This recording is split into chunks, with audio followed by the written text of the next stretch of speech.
সালে তৈরি হয়েছে 250 গ্রাম সোনা, 250 গ্রাম কাগজ, মোট 500 গ্রাম দিয়ে এখানকার লোকাল শিল্পী যজ্ঞেশ্বর মালাকার এটা তৈরি করেছিল। নিচের জারটা হচ্ছে টেস্টিং জার, শত্রু ধরার জার। বিদেশ থেকে মদ আসতো, মদে বিষ বা অন্যান্য কোনো পয়জন মেশানো আছে কিনা এই জারে টেস্ট করে রাজারাও নবাবরা খেতেন। কম থাকলে কালার চেঞ্জ হয়ে যেত, বেশি থাকলে ফেটে যেত। ওটাস টেম্পল যেমন ঠিক সেই ক্যাটাগরির তৈরি। দেখুন ওপরটা দেখে মনে হবে ফুটন্ত পদ্ম। Hello and welcome guys. তো নতুন মোটো ব্লগ উইথ মাই হাস্কি গাড়ির নতুন নাম দিয়েছি। তো তোমাদেরকে দেখাবো, একটা জায়গায় থেমে তোমাদেরকে দেখাবো সব। গাড়িতে হালকা একটু ছোট্ট একটু মডিফিকেশান করেছি, জাস্ট এটাই। আর নতুন মোটো ব্লগ দিয়েই শুরু হচ্ছে আজকে ব্লগটা বাড়ি থেকে শুরু করছি না, মোটো ব্লগেই শুরু হলো।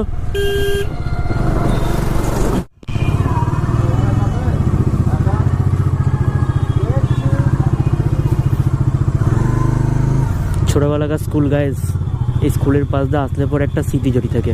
আজকের ডেস্টিনেশন হচ্ছে, চলো একটু পরেই বলছি তোমাদেরকে, এখন বললে কী বা হবে, একটু দেখতে থাকো মোটো ব্লগ।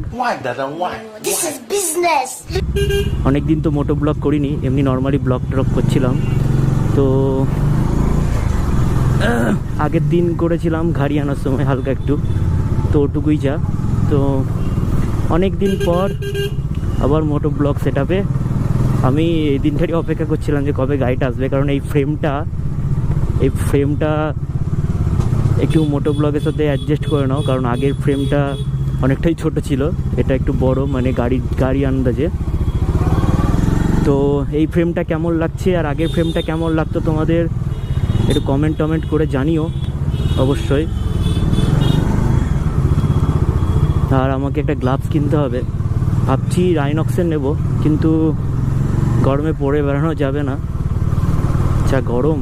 নতুন গাড়ি এখনও নাম্বার প্লেট হয়নি, যদিও বা মানে পুলিশে ধরলে পরে বলে শোরুমে ফাইন করে। তো শোরুমে ফাইন করলে পরে আমার এর পরেরটুকু জানার দরকার যে শোরুমে ফাইন করলে পরে মানে আমাদেরকে ভরতে হয় না শোরুমওয়ালা এই ফাইনটা ভরে। তবে গাড়ি কেনার পর আমাকে শুধু রোড চালানটাই দিয়েছে, আর বাদবাকি সব মাল মেটেরিয়ালস একদম ইয়েতে দেবে, যেদিন নাম্বার প্লেট লাগাতে যাবো সেদিন দেবে। কাকা দেখে চালাও, সাইকেল চালাচ্ছ তাও দেখে চালাবো না? বাহ, আমার ব্লগে বারবার দেখেছো, এটা হচ্ছে কাদি বাস স্ট্যান্ড। আর আমাদের এখানে কোথায় হয় কি হয় না আমি জানি না, হাজরা চড়ক এইসবগুলো হয়। তো আমাদের এখানে খুব চলাচল আছে এগুলোর। তো সেইগুলোর দেখো ভেতরে বাজার বসেছে বহুত, আর দেখো বাজারটা দেখো জাস্ট, এখানে এরকমই ভিড় হয়ে থাকে। আর এই সময়টা হাজরা চড়কটা কি হয়, যেটা হচ্ছে তোমার ছেলেপেলেরা একটু মস্তি করে আর কি, মানে অনেক নানান রকম সাজ পোশাক দেয়, দিয়ে সেটা দিয়ে ঢাকের তালে তালে নাচে। তো যারা জানো না তাদের জন্যই বললাম, আর যারা জানো তারা জানো। খুব তাড়াতাড়ি একটা হাজরার ব্লগ দিব আমি, যারা জানো না অবশ্যই সাবস্ক্রাইব করে রেখো, দেখতে পাবে হাজরার ব্লগটি। আর আমার মোটো ব্লগিং সেট আপে কোনো অসুবিধা হলে পরে তোমরা অবশ্যই কমেন্ট করে জানিও, যদি কিছু ওঠানামা কম বেশি হয় তো সেটা কমেন্ট করে অবশ্যই জানিও। দেখো দেখো দেখো কাকা, একটু হর্ন মারলে সাইড টাইড দিও। তো আমি গাড়ির নাম রেখেছি হাস্কি, যেটা তোমাদেরকে অনেক আগে বলেছি। হাস্কি নামটা কি তোমাদের ভালো লাগছে না অন্য কিছু তোমাদের সাজেশানে থাকলে পরে অবশ্যই আমাকে কমেন্ট করো, জানিও যে কী নাম রাখা যায়। আর যদি হাস্কিটা ভালো লাগে তাহলে তাও একটা কমেন্ট করে জানিও যে হ্যাঁ ভালো লাগছে। এই জায়গাটা দেখো, এইখানে এই ডান দিক পোর্শনটা আছে, এই পোর্শনটাতেই মামাগুলো দাঁড়িয়ে থাকে। তো আপাতত নেই বলেই মনে হচ্ছে। আর এই জায়গাটা জাস্ট সেক্সি করে দিয়েছে, দেখো ওফ, কর্নারিংটা জাস্ট সেই হচ্ছে। আর এই লালবাগের রাস্তাটা বড় করছে টোটালি, বেশ ভালো।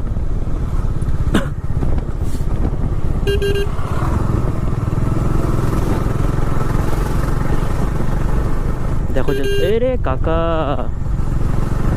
নতুন রাস্তা করেছে আবার ভেঙেও গেছে, ওয়ান্ডারফুল। জাস্ট এই রাস্তাটা ভালোই, মোটামুটি ঠিকই আছে রাস্তাটা বেশ চোখা রাস্তা। এই রসিপুর রাজবাড়ি যাওয়ার রাস্তাটা এই কাঠগোলা বাগান যেটা আছে, কাঠগোলা বাগান বাড়ি, এই দেখো জিয়াগঞ্জ থেকে আসতে কাঠগোলা বাগান বাড়ি থেকে সোজা চলে যেতে হবে। এখানে একটা রাস্তা চলে যাচ্ছে, এটা যাবে ডাইরেক্ট হাজারদুয়ারি, যেটা বাঁ দিক দিয়ে চলে যাচ্ছে। আর আমরা যাব হচ্ছে সোজা গিয়ে পড়বে আমাদের ডেস্টিনেশন নসিপুর রাজবাড়ি। তো গাইজ নসিপুর রাজবাড়ি যাওয়ার পথে জগৎ সেটের বাড়ি পড়লো, ওটা এখন দেখবো। আর টিকিট মূল্য এখানকার 30 টাকা। তো এখানে ক্যামেরা অ্যালাউ নেই, তো দেখে আসি, তোমাদেরকে দেখাতে পারবো না, এসে দেখতে হবে। তো চলো।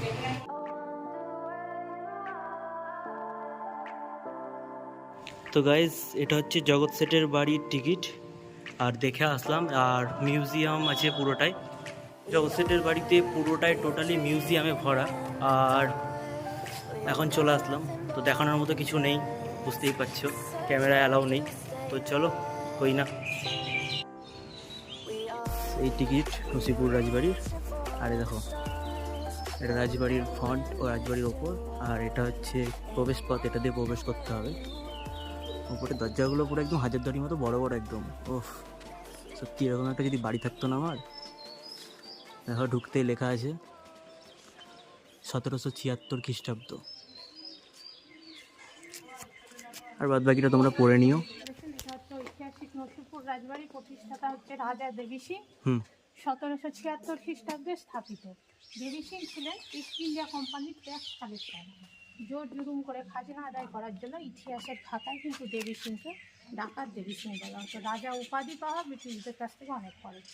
বাড়িটি ঢোকার আগে বাড়িটির মডেলটি দেখুন। এটি 1886 সালে তৈরি হয়েছে। 250 গ্রাম সোনা, 250 গ্রাম কাগজ, মোট 500 গ্রাম দিয়ে এখানকার লোকাল শিল্পী যজ্ঞেশ্বর মালাকার এটা তৈরি করেছিল। এবং সেই সময় আন্তর্জাতিক শিল্পকলায় প্যারিসে দিল্লি এক্সিবিশনে এটা ফার্স্ট প্রাইজ পেয়েছিল। নিচের জারটা হচ্ছে টেস্টিং জার, শত্রু ধরার জার। বিদেশ থেকে মদ আসতো, মদে বিষ বা অন্যান্য কোনো পয়জন মেশানো আছে কিনা এই জারে টেস্ট করে রাজারাও নবাবরা খেতেন। কম থাকলে কালার চেঞ্জ হয়ে যেত, বেশি থাকলে ফেটে যেত। হ্যাঁ, এখানে যেমন টেস্টিং জার দেখছেন, হাজারদুয়ারিতে দেখতে পাবেন টেস্টিং প্লেট। এই ড্রেসটা টুপিটা দেখুন, এটা হচ্ছে ফাঁসি দেওয়ার ড্রেস। যারা ট্যাক্স খাজনা দিতে পারতো না, এখানে তাদের ফাঁসির ঘোষণা হতো। এই ড্রেসটা পরে জল্লাদ ফাঁসি দিতে যেত। আসুন, বাংলা, বিহার, উড়িষ্যার রাজধানী হচ্ছে মুর্শিদাবাদ। 3টে স্টেটের খাজনা এখানে আদায় হতো, সেই সময়কার ডকুমেন্টস এইগুলো।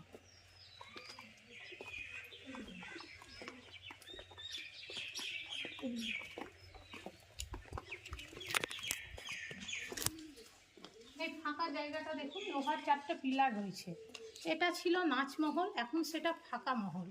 লোহার 4টে পিলার হচ্ছে লাইটের, আগে যেহেতু ইলেকট্রিক ছিল না, গ্যাস লাইট দিয়ে সাজানো। বেলজিয়াম কাঁচ দিয়ে ঘেরা, ওপরে প্ল্যাটফর্ম, নিচে প্ল্যাটফর্ম। বিশ্বের সুন্দরী সুন্দরী বাইজিরা এখানে নাচ করতো। লক্ষ্ণের বাইজি হীরাবাইয়ের নাম শুনেছেন, যার এক নাইট এখানে চার্জ ছিল 5000 স্বর্ণ মুদ্রা, যা এখন কয়েকশো কোটি টাকার সমান। সামনে হীরাবাইয়ের ছবি আছে, আপনাদের দেখাবো। এটা হচ্ছে নাট মন্দির দরবারশালা, এখানে দরবার হতো। দেবী সিং এখান থেকে বিচার ঘোষণা করতো, যারা ট্যাক্স খাজনা দিতে পারতো না বা অন্যান্য কোনো দোষ করতো। এটা বাচ্চাদেরকে মায়ের কোল থেকে কেড়ে নিয়ে ফুটন্ত তেলে ছেড়ে দিত, ভুঁড়ি ফাঁসিয়ে দিত, গরম শীত চোখে ঢুকিয়ে চোখ তুলে নিত, এই ভয়ের শাস্তি দিত। কিছুদিন আগে টিভিতে বেহুলা সিরিয়াল হয়েছিল, কেউ দেখেছিলেন? দেখুন, আলপনটা দেখে চিনতে পারেন নাকি? বেহুলা সিরিয়ালটা কিন্তু এখানেই হয়েছিল। প্রেম বাই চান্স সিনেমা, দেবী চৌধুরানী, প্রফুল্ল, এক যে ছিল রাজা, অরিজিৎ সিংয়ের অ্যালবাম, এরকম ভালো ভালো সিনেমা ও সিরিয়ালের শুটিং নসিপুর রাজবাড়িতে আগেও হয়েছে, এখনও হয়। এবার আপনাদের দেখাবো 25 চূড়ার মন্দির। পশ্চিমবঙ্গের অনেক জায়গায় অনেক মন্দির দেখেছেন, একমাত্র নসিপুর রাজবাড়িতেই দেখতে পাবেন লোটাস টেম্পল। যেমন ঠিক সেই ক্যাটাগরির তৈরি। দেখুন, ওপরটা দেখে মনে হবে ফুটন্ত পদ্ম ফুল, নিচে মন্দির, মোট 25টা গম্বুজ, যা একমাত্র নসিপুর রাজবাড়ি ছাড়া পশ্চিমবঙ্গের কোথাও দেখতে পাবেন না। এক সাইড দিয়ে দেখলে যেটা বোঝা যাবে না, 4 সাইড দিয়ে দেখলে আরও ভালোভাবে বোঝা যাবে। মোট 25টা চূড়া। ভেতরে যখন যাবেন তখন লক্ষ্য করবেন, আরও ভালোভাবে বুঝতে পারবেন। আসুন, এবার আপনাদের দেখাবো কারাগার। ওই বড় গেটটা দেখুন, ওটা হচ্ছে কারাগার। ওখানে একসাথে সবকে বন্দি করে রাখা হতো। আর এই ভাঙা ঘরগুলো হচ্ছে আগেকার জেলখানা। ওখান থেকে চাবুক মারতে মারতে আনা হতো। এই হচ্ছে 250 বছর পুরনো ফাঁসি ঘর, যেখানে ফাঁসি দেওয়া হতো। আচ্ছা, এই ধার দিয়ে দেখুন।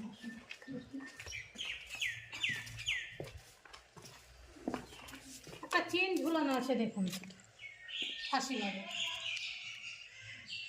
এরকম পরপর 3টে চেন ছিল, নিচে 3টে কুয়ো কিন্তু ভাগীরথী নদীর সাথে লিঙ্ক। ওখানে দড়ি ছিল, কাঠের হুইল ছিল, যেগুলো নষ্ট হয়ে গিয়েছে। ওখানে ফাঁসি দেওয়া হতো, কুয়োতে পড়তো সোজা ভাগীরথী নদীতে। কোনো পরিবারকে কিন্তু লাশ দেওয়া হতো না। কিছু বছর আগে ট্যুরিস্টদের একটা বাচ্চা পড়ে যাওয়াতে আর পাওয়া যায়নি বলে প্রশাসন থেকে এটাকে বন্ধ করে দিয়েছে। নিচে এখনো কুয়ো রয়েছে, ওপরে স্ল্যাব দিয়ে বন্ধ করে দিয়েছে। 1776 খ্রিস্টাব্দে 76-এর বন্যার শুনেছেন, যে সময় চারিদিকে দুর্ভিক্ষ, হাহাকার, মানুষ খেতে পায় না। সেই সময় বাংলাদেশ, রংপুর, দিনাজপুর প্রজাদের ওপর জোর জুলুম করে খাজনা আদায় করে সেই যুগে 9 লক্ষ টাকা খরচ করে এই গোটা বিল্ডিংটা তৈরি করেছিল। তারপরে তিনি শেষ জীবনে ঈশ্বর শরণাপন্ন হন। 1793 খ্রিস্টাব্দে এই রামচন্দ্র দেবের মন্দির করেন, যেখানে সোনার রাম সীতা রয়েছে। 2টো মহিলার ছবি আছে দেখুন, একটা নষ্ট হয়ে যায়, এটা করা হয়েছে আবার। এই হচ্ছে সেই সুন্দরী বাইজি হীরাবাই, যার উচ্চতা 6 ফুট 2 ইঞ্চি, ওজন মাত্র 42 কেজি।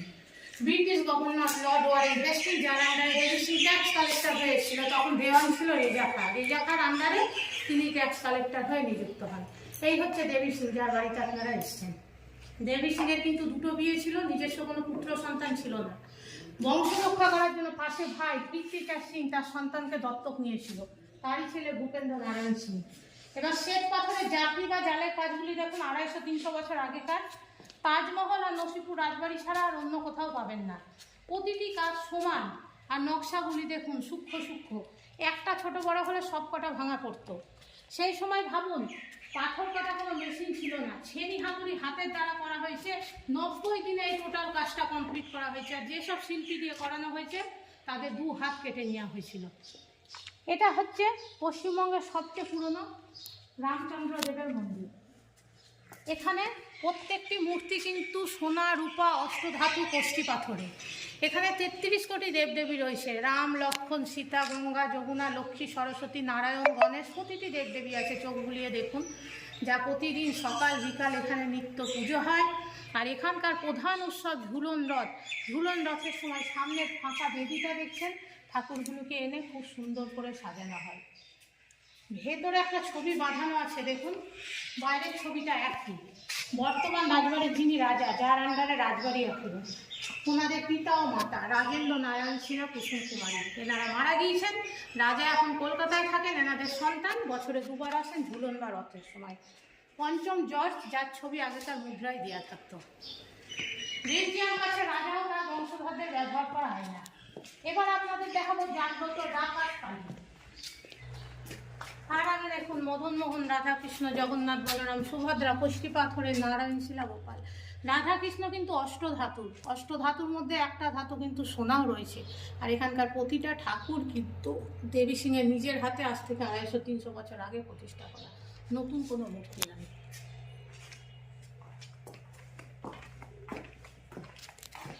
এই হচ্ছে দেবী সিংয়ের মেন মন্দির, ডাকাত কালী।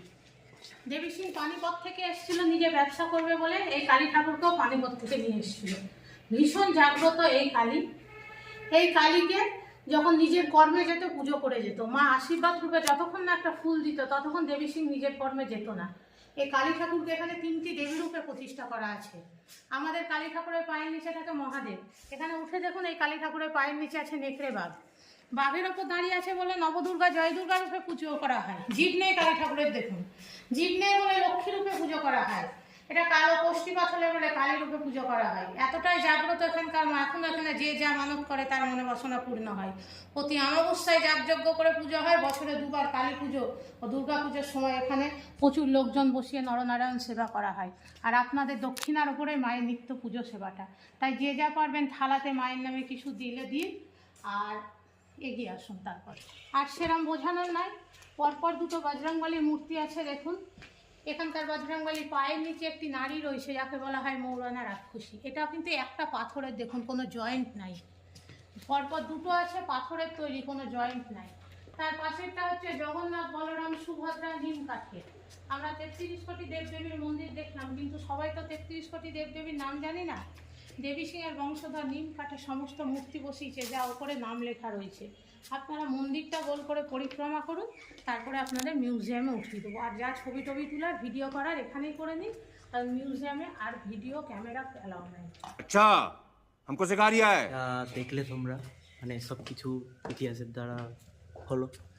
এবার আর কিছু নেই দেখানোর মতো তোমাদেরকে, যা ইতিহাস ছিল তা বললেন উনি, আর কিছু নেই। তো এরপর আমরা মিউজিয়াম দেখব। আর মিউজিয়াম তোমাদের যদি দেখতে হয় তাহলে নিজে থেকে এসে দেখতে হবে। এখানে আর একটা ভগবান রয়েছে, শিব ঠাকুর রয়েছে এখানে।